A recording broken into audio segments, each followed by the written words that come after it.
বাঙালি হেসেলের আমি কবিতা। আজকে আমরা নিয়ে এসেছি একটা সুন্দর ঘরোয়া খুব হালকা একটা রেসিপি, চিড়ের পোলাও। শীতকালে কিন্তু এই চিড়ের পোলাও খুব সহজেই আমরা ঘরে থাকা জিনিসগুলো দিয়ে তৈরি করতে পারি। আমি এখানে 3-4 জনের মতন হবে এরকম নিয়েছি।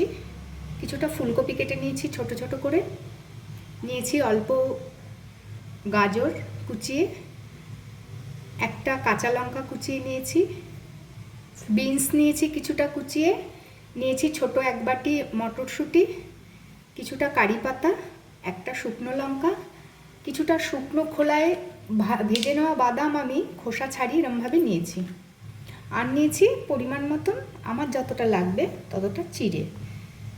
আগে আমি এই ফুলকপিটা সামান্য গরম জলে একটু ধুয়ে নেব, তাহলে এর ভেতরের পোকামাকড়গুলো সব বেরিয়ে যাবে, পরিষ্কার হয়ে যাবে। আমি এখানে 1 টেবিল চামচ তেল দিয়েছি। গরম জলে ধুয়ে নেওয়া ফুলকপিগুলো আগে ভেজে নেব।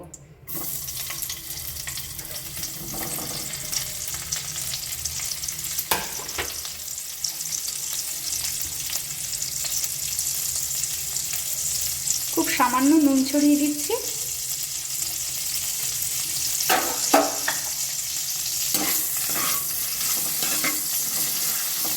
ফুলকপিটা একটু নরম করে ভেজে নেব। কিছুক্ষণ পর ঢাকনা খুলছি। ফুলকপিটা উল্টে পাল্টে ভেজে নেওয়ার জন্য খুব নরম হয়েছে, আর এইভাবে ভেজেই কিন্তু নরম করে নিতে হবে, যেহেতু সিদ্ধ করা কিন্তু কোনোভাবেই যাবে না। এবার আমি ফুলকপিটা তুলে নিচ্ছি।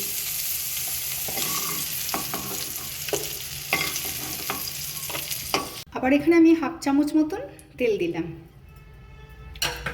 তেলটা ভালো করে গরম করে শুকনো লঙ্কা,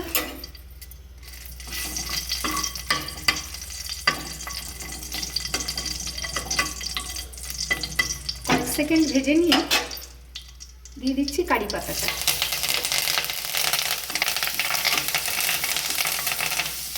এর সাথে দিয়ে দিলাম বাকি সবজিগুলো।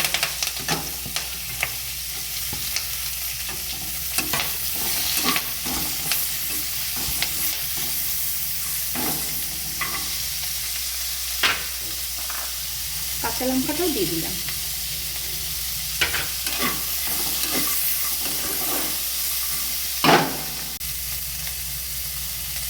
এখানেও অল্প করে নুন ছড়িয়ে দিলাম।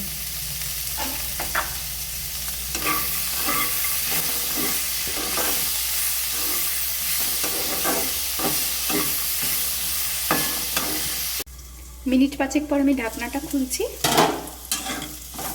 এরকম নরম করে নিতে হবে সব ভাজাগুলো, সিমে দিয়ে ভেজে সবজিগুলোকে সব নরম করে নিতে হবে। এর মধ্যে আমি ফুলকপিটাও দিয়ে দিলাম।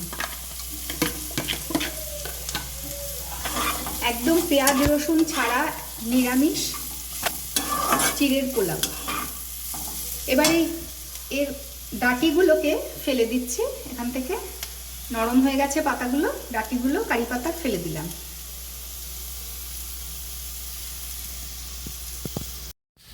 শুকনো চিড়েটা এবার এরকম ঝাঁঝরিতে নিয়ে ভালো করে ধুয়ে জল ঝরিয়ে নেব।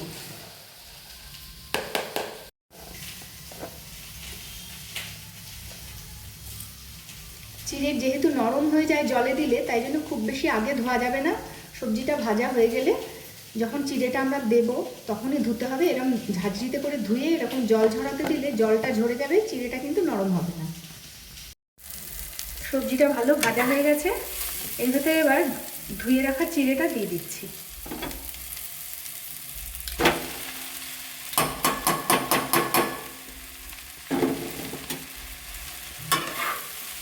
গ্যাসের ফ্লেমটা আমার একদম মাঝারি আঁচে আছে। ভালো করে মিশিয়ে নিই। দিয়ে দিচ্ছি কিছুটা গোলমরিচ গুঁড়ো,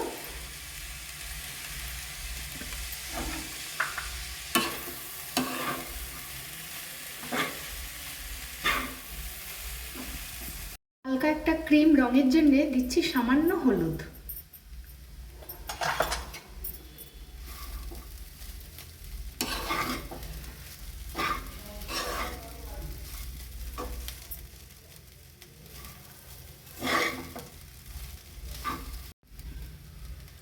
সবজিতে নুন দেওয়া ছিল, এখানে অল্প করেই আমি কিন্তু পরিমাণ মতো নুন দিয়ে দিলাম।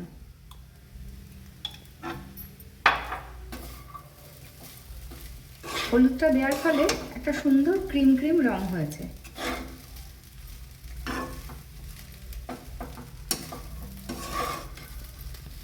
কিছু ভালোভাবে কিছুক্ষণ রান্না করার পর ছড়িয়ে দিচ্ছি শুকনো বাদামটা।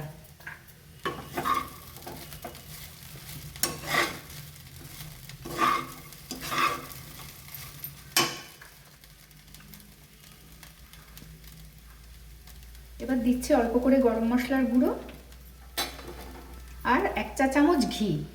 যেহেতু এটা পোলাও, সেই জন্য আমরা কিন্তু ঘি গরম মশলাটা দেব।